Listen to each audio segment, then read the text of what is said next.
this series, I'll be talking about usually smaller, less noticeable things in games or films that really add to the quality that may go unnoticed. First up is the cutscenes from The Legend of Zelda Breath of the Wild, specifically Memory Number 14 to Mount Lanayru. Before we get into it, this video will of course contain spoilers for Breath of the Wild.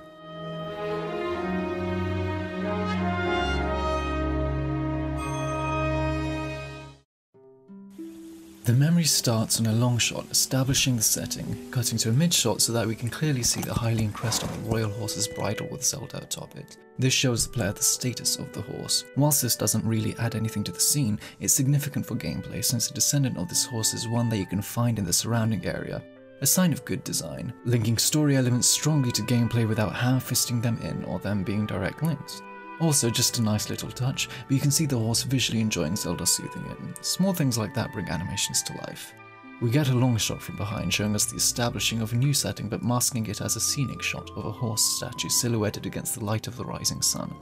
Zelda and Link moving towards the statue shows us that's the destination, especially since there's nothing more of significance that we can see past that point bar Death Mountain far in the back. All this adds up to the jump cut to a close-up of the statue not being nearly as jarring as it could have been, and Zelda and Link's appearance there being understood as only a short progression of time further.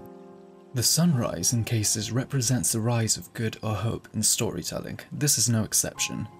Whilst we get some beautiful shots of Zelda speaking to Link about Mount Lanayru and her duty, she's always facing towards the direction of the rising sun.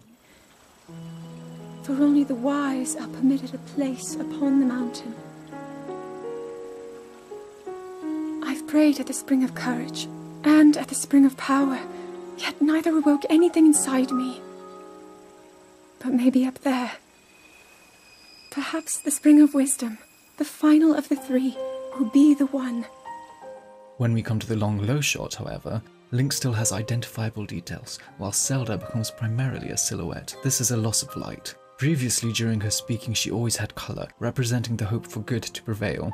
She becomes silhouetted when she begins speaking her doubts, showing an acceptance of the loss of hope after all her failures so far. Significantly, Zelda then turns away from the rising sun to look at Link. This covers her in darkness, as she proclaims she will climb Mount Lanayru. Whilst on the outside she remains strong and steadfast in her duty to awaken the power of the goddess Hylia within her, her own doubts have grown stronger than her hope. Zelda's face, however, does go from sad to determined, showing us that despite the fact that she knows she may not succeed, she will still do what she can. The sunrise is also significant, since it is the only one we see in all of the memories that Link remembers, somewhat symbolizing a final hope for Zelda. A lot of meaning packed into a relatively short scene. I'm trying to be a bit more empathetic. Benefit of the doubt, you know? If you'd like to see more of these quick little analysis videos, subscribe and consider liking. If you have a game or topic you'd like me to cover, comment and let me know.